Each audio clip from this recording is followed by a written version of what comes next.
समाहर्ता बांका के आदेशोपरांत पुलिस थाना के 21 कांडों में जब्त शराब का किया विनिष्टीकरण, जिसमें 395.300 लीटर देसी शराब और 674.600 लीटर विदेशी शराब, कुल 1069.900 लीटर शराब को ड्रेन आउट विधि से विनष्ट किया गया। मौके पर दंडाधिकारी के रूप में एसडीएम बांका, अधीक्षक मद्य निषेध बांका के साथ साथ कई थानों के पुलिस पदाधिकारी मौजूद थे। बांका के अमरपुर थाना क्षेत्र में बांका एसपी के निर्देशानुसार बूची मोड़ के समीप वाहन चेकिंग अभियान चलाया गया, जिससे वाहन चालकों में हड़कंप मची रही। वाहन चालक पुलिस की गाड़ी को देखकर पहले ही घूम जाते हुए दिखे। चेकिंग कर रहे पदाधिकारी कुमार अनुज ने बताया कि हेलमेट, मास्क व आवश्यक कागजात की चेकिंग किया जा रहा है और चालकों के पास यह सब चीज़ नहीं रहने पर उस चालकों से जुर्माना के रूप में राशि भी वसूला गया। लॉकडाउन की छूट मिलने से लोगों में काफ़ी उत्साह देखा गया और लोग अब अपने अपने काम पर लग गए हैं। गाड़ी को चलने को लेकर छूट मिलने के कारण बंद पड़ी गाड़ी अब मैकेनिक के पास ठीक करवाने ले जा रहे हैं। इसी प्रकार का एक वीडियो सामने आया है, जिसमें एक ट्रैक्टर बड़ी स्टार बस को टोचन कर मैकेनिक के पास ले जाते देखा गया। इस वीडियो में साफ पता चलता है कि आर्थिक स्थिति से सब लोग तंग आने लगे हैं और सरकार का कोई भी सहारा आम जनता तक नहीं पहुंच पा रही है। इस वीडियो से यह भी पता चलता है कि लोगों को लॉकडाउन में छूट मिलते ही बड़ी राहत की सांसें लेने लगी है। हालांकि लॉकडाउन 4 लगा दी गई है और जो 8 जून तक रहेगा। मुख्यमंत्री ने ट्विटर पर ट्वीट करते हुए कहा है कि लॉकडाउन में आमजनों को, सब्जी दुकानदारों को छूट दी जाएगी। नाबालिग के साथ किया दुष्कर्म, जांच में जुटी पुलिस। मानवता को शर्मसार करने वाली घटना आई सामने, जहां 2 बच्चे के बाप ने एक नाबालिग बच्ची के साथ दुष्कर्म जैसी घिनौनी घटना को अंजाम दिया, जिसके बाद व्यक्ति मौके से फरार हो गया। जानकारी के अनुसार घटना सरैयाहाट थाना क्षेत्र के एक गांव की बताई जा रही है, जहां गांव का एक व्यक्ति ने, जो पहले से शादीशुदा है और 2 बच्चों का बाप, उसने इंसानियत भूलकर एक नाबालिग युवती के साथ दुष्कर्म की घटना को अंजाम दिया। घटना के बाद पीड़िता के परिजनों ने थाने में नामजद एफआईआर दर्ज कराया है, जिसके बाद पुलिस हरकत में आई। पुलिस ने नाबालिग पीड़िता को जांच के लिए भेजा अस्पताल। वहीं आरोपी की गिरफ्तारी के लिए पुलिस छापेमारी कर रही है। मामले में सरैया थाना प्रभारी रविंद्र कुमार यादव ने पुष्टि करते हुए जानकारी दी कि मामला दुष्कर्म का आया है, पुलिस जांच कर रही है। आरोपी की गिरफ्तारी के लिए छापेमारी की जा रही है। वहीं उन्होंने बताया कि मामला नाबालिग के साथ दुष्कर्म का है, जहां गांव का ही एक व्यक्ति, जो आरोपी बताया जा रहा है, वो पहले से शादीशुदा और 2 बच्चे का बाप है। पुलिस मामले की कार्रवाई में जुटी है। दोषी को किसी भी कीमत पर बख्शा नहीं जाएगा। अब सबसे बड़ा सवाल ये है कि जहां सरकार बेटी बचाओ बेटी पढ़ाओ अभियान में लगी है, वहीं दूसरी ओर समाज के बीच छुपे कुछ दरिंदे आए दिन महिला और बेटियों पर अत्याचार और दुष्कर्म जैसी घिनौनी घटना को अंजाम देता है। इसके घर के ऊपर में बांध है, बांध पर दुकान है। दुकान में चीनी लाने के लिए गई थी। अच्छा। तो वहाँ से जब लौट रही थी, अंधेरा हो गया था, 6:30 पौने 7 बजे के आसपास। तो लड़का तरबूज देंगे के बहाने इसको ले गया। उसके बांध के नीचे में गाछी है, तो उसमें उसके साथ जाकर मतलब बलात्कार किया इसका। उसके बाद ये उसी पोजीशन में ये घर पहुंची, तो काफ़ी सारा ब्लडिंग था और इसका कपड़ा उपड़ा अलग कर दिया गया था और इसको उस टाइम में मतलब बहुत ब्लडिंग हुआ था। जो आरोपी है वो कौन? आरोपी है, 2 बच्चे का बाप है और इसके घर से थोड़ा सा साइड में ही घर, हाँ पड़ोसी ही है। पकड़ाया कि नहीं? नहीं, वो जब ये पहुंची तो फरार हो गया। कब की घटना है? ये कल 7 बजे के लगभग की रो भी रही थी। हाँ, रो रही थी और उस टाइम में हम लोग इसको लेकर आए, ट्रीटमेंट कराए, मुजफ्फरपुर मेडिकल में लेकर आए। तो रात में नहीं हुआ, फिर सरैया ले गए अपना, तो वहाँ सदर में हुआ। सरैया क्या कार्रवाई हुई अभी तक? कार्रवाई सुबह से हुई है, ये लोग कर रहे हैं, एफआईआर लिखाया है। गिरफ्तारी नहीं हुई? नहीं, अभी तक गिरफ्तारी नहीं हुई है। अच्छा, बताओ। वो लड़का के उठा के ले गया है बान्हा पर से, नदी किनारा। कौन लड़का? भरत चौधरी। अच्छा, तो फिर छिड़कानी किया, गलत किया। तो कैसे पता चला आपको? वो बेटा के पेट हैली तब करक से भरथवा चाचा से जोरे अलग हो।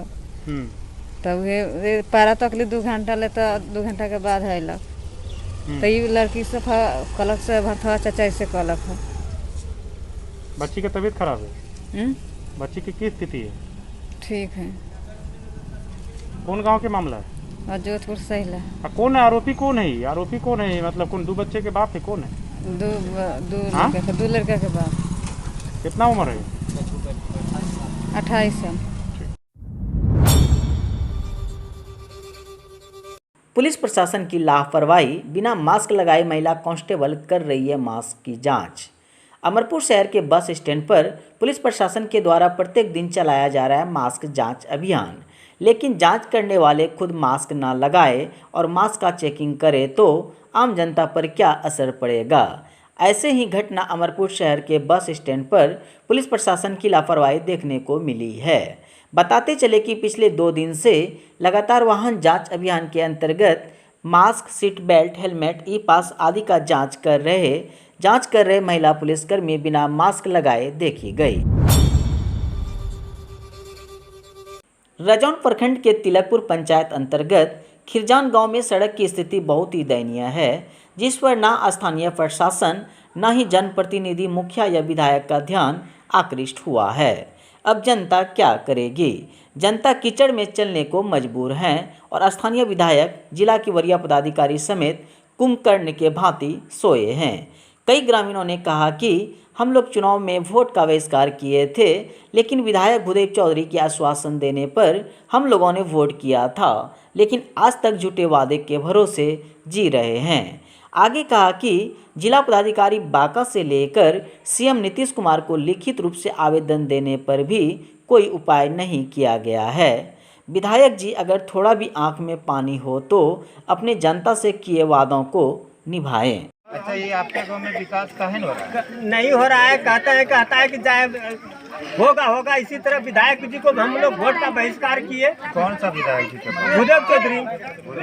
भूदेव चौधरी बोला कि हम अब की बार बना देंगे, मेरे खत्म जैसे फंड आएगा हम बना देंगे।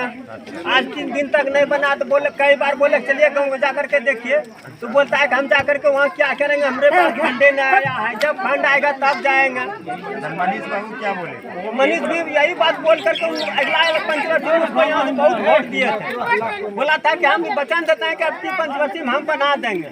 और लेकिन मनीष बाबू तो कहे पूरा विकास कर ले, पूरा विकास करना चाहिए। आज तक मेरे गांव में 1 टका नहीं दिया है, तो विकास क्या समझेंगे? विकास किया है एक भी बार खिरजान भी देखने के लिए और वही 300 वोट उनको यहाँ से दिए थे वोट यहाँ से, लेकिन देखने तक ना आया। उसके बाद भी देखने तक ना आया। और अब की बार 2 दिन दीदी रोड से गाड़ी से पास हुआ, तो इस जगह गाड़ी हाथ देते रहे, गाड़ी नहीं रोका।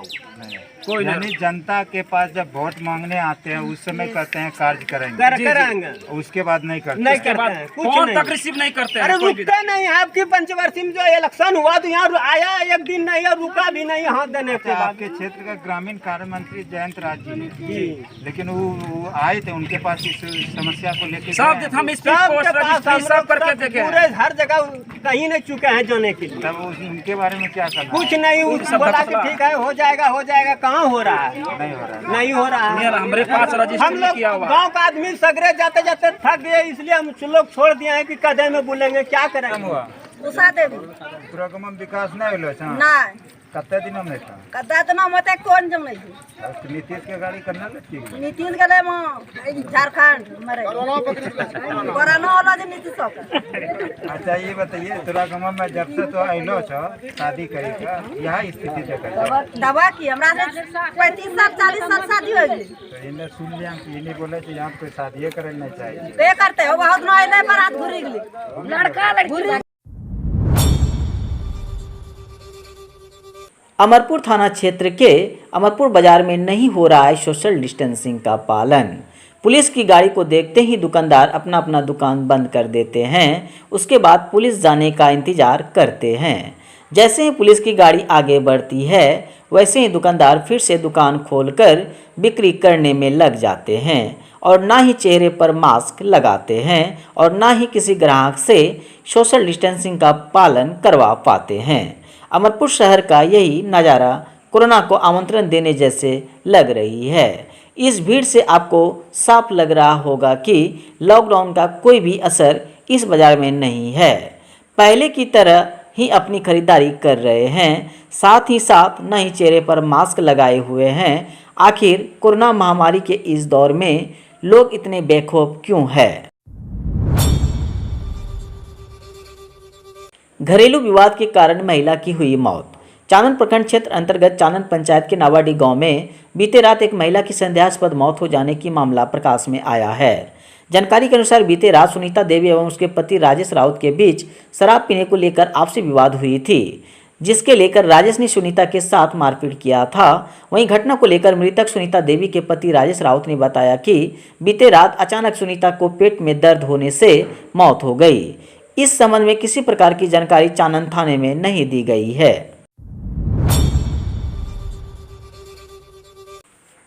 बेलगाम स्कॉर्पियो ने दिव्यांग युवक को रौंदा, इलाज के दौरान हुई मौत। पोस्टमार्टम के बाद सब गांव पहुंचते ही ग्रामीणों ने सनोला जगदीशपुर मुख्य मार्ग को जाम कर दिया।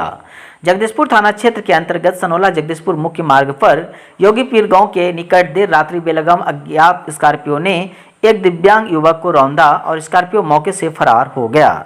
इस घटना में युवक बुरी तरह से जख्मी हो गया। घटना के बाद ग्रामीणों ने जख्मी को घटनास्थल से उठाकर आनन फानन में जगदीशपुर सामुदायिक स्वास्थ्य केंद्र पहुंचाया, जहां डॉक्टरों ने स्थिति गंभीर देखते हुए बेहतर इलाज के लिए जवाहरलाल चिकित्सा महाविद्यालय मायागंज रेफर कर दिया, जहां इलाज के दौरान करीब 3 बजे सुबह उनकी मौत हो गई। मौत के बाद सब पोस्टमार्टम के लिए भेज दिया। पोस्टमार्टम के बाद जब सब गाँव पहुंचा तो ग्रामीणों ने सबको सनोला जगदीशपुर मुख्य मार्ग पर रखकर योगीवीर गाँव के निकट मार्ग को जाम कर दिया। जाम की सूचना मिलते ही जगदीशपुर पुलिस डीएसपी सह थाना अध्यक्ष विपिन बिहारी के नेतृत्व में घटनास्थल पर पहुंचे और ग्रामीणों को समझा बुझाकर जाम छुड़ाने का प्रयास में जुट गए। इस बात की सूचना प्रखंड विकास पदाधिकारी तरुण केसरी को दी गई। प्रखंड विकास पदाधिकारी भी मौके पर पहुंचे। प्रखंड विकास पदाधिकारी ने पारिवारिक लाभ योजना के अंतर्गत 20,000 रुपये का चेक तथा कबीर अंत्योष्टि योजना के तहत मुखिया द्वारा 3,000 रुपये मौके पर देने के बाद ग्रामीणों को समझा बुझाकर जाम को हटाया गया। बता दें कि मृतक युवक योगीवीर गांव निवासी राम बालक महतो का 41 वर्षीय पुत्र गोपी महतो दिव्यांग था और छोटा मोटा दुकानदारी कर अपना परिवार का भरण पोषण करता था। अभी कल एक रात में दुखद घटना घटी है, एक मृत्यु हो गई है उनकी हॉस्पिटल में। हम लोगों ने तत्काल इनको राहत के तौर पर 3,000 रुपया कबीर अंत्येष्टि का दिया और पारिवारिक लाभ के तहत 20,000 का चेक कल उनको दे देंगे। अगर उनकी पत्नी के नाम से पेंशन का कोई सैंक्शन है तो नहीं, तो पेंशन विधवा पेंशन भी सैंक्शन हम लोग करके दे देंगे। और गांव वाले का एक डिमांड है कि इस रोड पे ब्रेकर होना चाहिए, ये आवेदन देंगे ये लोग, उस पर कार्रवाई हम लोग आगे करेंगे। केंद्र सरकार में भारतीय जनता पार्टी के कार्यकाल के 7 साल पूरा होने के उपलक्ष्य पर भाजपा आज से सेवा सप्ताह मना रही है। सेवा ही संगठन भाव का संदेश देता यह कार्यक्रम निस्वार्थ भाव से मानवता की सेवा करने के लिए है। हर बूथ कोरोना मुक्त के लक्ष्य को पाने के लिए भाजपा के कार्यकर्तागण इस सप्ताह के दौरान इस कार्यक्रम के तहत कोरोना गाइडलाइंस का पालन करते हुए आम लोगों को इसके लिए जागरूक करेंगे। 45 प्लस आयु वर्ग और 18 से 45 आयु वर्ग के लोगों का रजिस्ट्रेशन तथा वैक्सीन भी करवाएंगे, साथ ही हेल्थ चेकअप भी करवाएंगे। कार्यक्रम के शुभारंभ करने से पहले भाजपा कार्यकर्ताओं एवं आम जनों के साथ सामाजिक दूरी का पालन करते हुए प्रधानमंत्री जी की मन की बात सुनी। इसके उपरांत मास्क एवं सैनिटाइजर का वितरण भी किया गया।